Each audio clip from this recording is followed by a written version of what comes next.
If you bought grade 8 bolts at a hardware store in the last 5 years, there is a good chance the bolts holding your trailer together right now are not grade 8. They never were. They are mild steel, cold-headed, stamped with 6 lines to look the part, and they will fail under a load your grandfather's hardware would have laughed at. People have died because of this. Axles have been recalled, and the big box stores are still selling the same bolts today.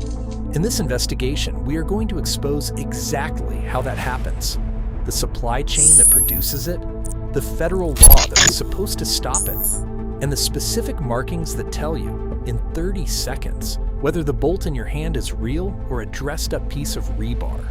Let us start with what a grade 8 bolt actually is, because the industry is counting on you not knowing.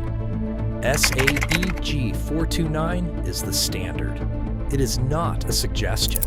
It requires a minimum tensile strength of 150,000 pounds per square inch.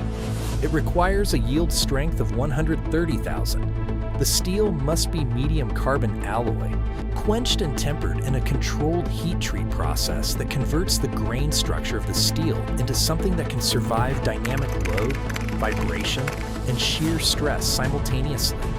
That process costs money. The alloy costs money. The heat treatment costs money. The controlled certification testing costs money. They call the bolts that skip all of that value-grade fasteners. We call them counterfeits. What you are actually buying at Home Depot or Lowe's or Tractor Supply in the vast majority of cases is a bolt made from low-carbon mild steel, the equivalent of a grade 2 at best, an A307 construction bolt at worst. The tensile strength runs between 60 and 80,000 pounds per square inch. That is less than half the specification. The hardness on the Rockwell C scale comes in well below specification. A real grade 8 requires 33 to 39. The heat treatment was skipped entirely. The bolt was cold-headed on a production line running over 1,000 units per hour, coated with a 2 to 5 micron electroplated zinc skin. A coating so thin it starts rusting at the thread roots within months of installation. And then stamped with 6 radial lines to pass visual inspection. Portland Bolt, one of the few remaining domestic fastener manufacturers, has raised concerns publicly about the quality of retail grade 8 fasteners. The failure rates documented through independent testing are significant enough that the pattern cannot be dismissed as isolated quality control lapses. That is not a quality control problem. That is the product. But the business model is only half the problem. The physical failure modes are what will make your stomach drop. Here's what happens when a counterfeit grade 8 meets a real-world load. The first failure mode is immediate. You are torquing the bolt to spec, say 90 foot-pounds on a half-inch grade 8, and the head markings distort. The bolt stretches visibly before you reach proof load. Sometimes it strips the threads. Sometimes the head snaps clean off. You are still in your driveway. You have not gone anywhere yet. This is the best case scenario because at least you know. The second failure mode is short-term. The bolt installs without drama. You torqueage it, it feels fine, and you drive away. Over the next 6 to 24 months, the thin electroplated coating fails. Rust forms at the thread roots, which are the highest stress concentration point on the fastener. The bolt loses its clamping force. The nut backs off. In a trailer application, wheel lug bolts, U-bolts, hitch plates, backing nuts are the warning sign that comes just before the catastrophic event. The third failure mode is the one that kills people. Under dynamic and cyclic loading, the kind your trailer sees on every highway mile, every pothole, every brake application, the under-hardened steel fatigues, there is no warning. The bolt does not stretch first. It does not squeak. It snaps.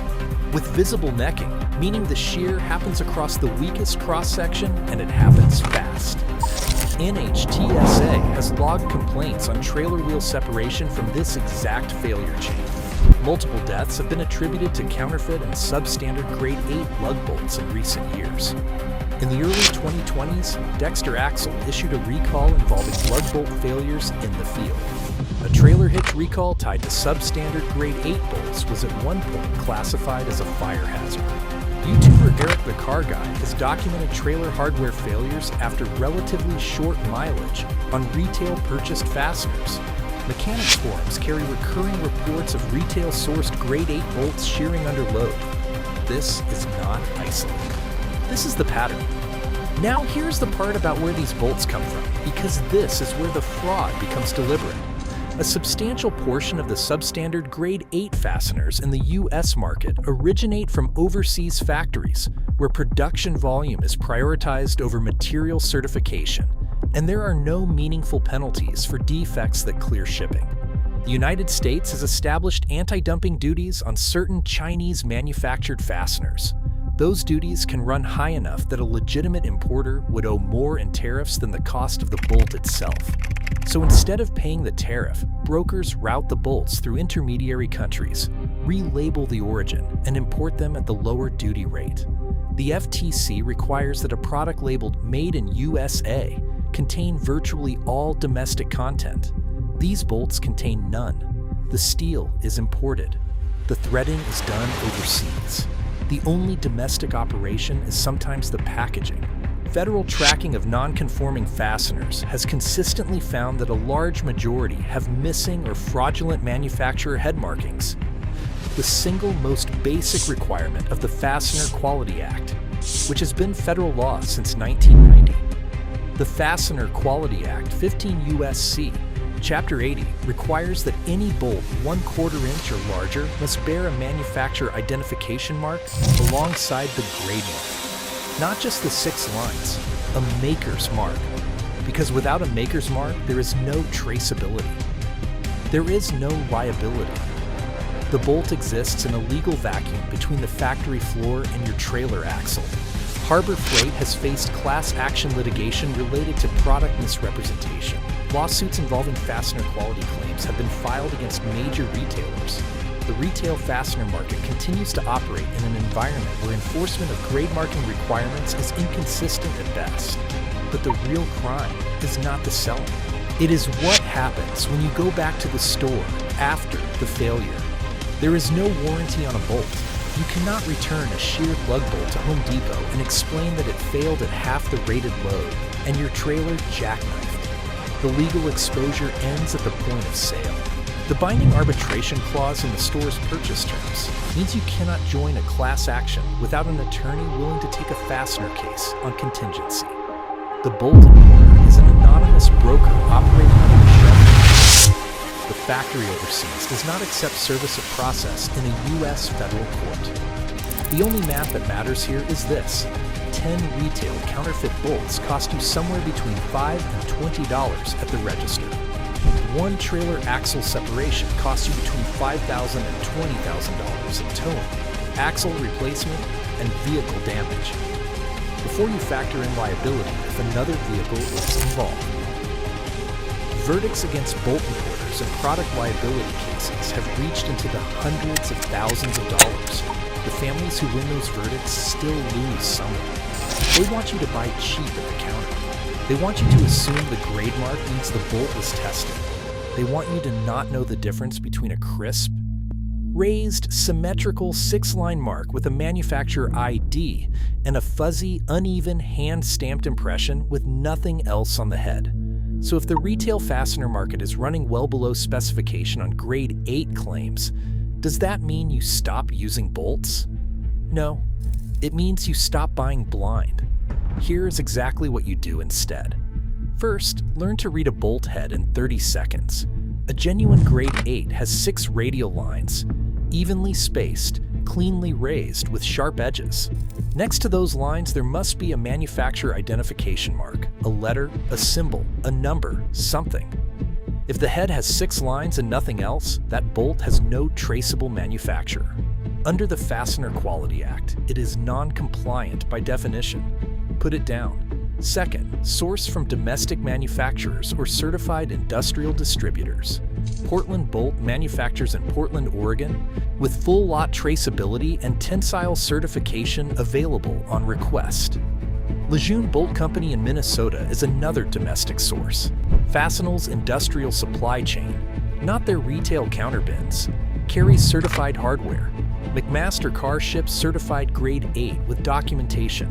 A half-inch grade 8 bolt from a certified domestic source costs between $1.50 and $2.50. The retail counterfeit costs you 50 cents to $2. The difference is negligible. The performance difference is the difference between a bolt that holds and one that shears. Third, for critical applications, trailer lug bolts, suspension U-bolts, hitch plates, engine mounts, any load-bearing structural connection. Specify ASTM F3125 or SAEJ 429 with certification. Ask for the mill cert. A legitimate supplier can produce it. A big box bin cannot. Fourth, use independent certification as your filter. Certified fastener programs require manufacturer identity, mechanical properties testing, and lot traceability. If the packaging does not show independently verified compliance, the bolt has not been independently tested. Fifth, if you are buying used hardware at an estate sale or salvage yard, pre-1990 fasteners from American manufacturers, Nucor, Illinois Tool Works domestic lines, SPS Technologies, were made to a different standard. The steel was domestic. The heat treatment was not optional. Those bolts are often worth more than what is hanging on the pegboard at your local home improvement store today. A grade 8 bolt is not decoration. It is a structural member. It is the thing standing between a 5-ton load and the road. The 6 lines stamped on the head are supposed to be a contract, a manufacturer's sworn statement that the steel inside meets 150,000 pounds per square inch and was heat treated to prove it. When those lines are forged onto mild steel by a production line running 1,000 units an hour with no testing and no accountability, that is not a quality failure. That is fraud. It is fraud that has killed people, triggered recalls, and is still sitting on the shelf at your hardware store right now. Stop buying the marking. Start buying the certification. Stop trusting the bin. Start demanding the mill cert. The bolt either meets 150,000 pounds per square inch, or it does not. Physics does not negotiate. The road does not care what the packaging says. Buy the bolt that can prove what it is, or do not buy the bolt.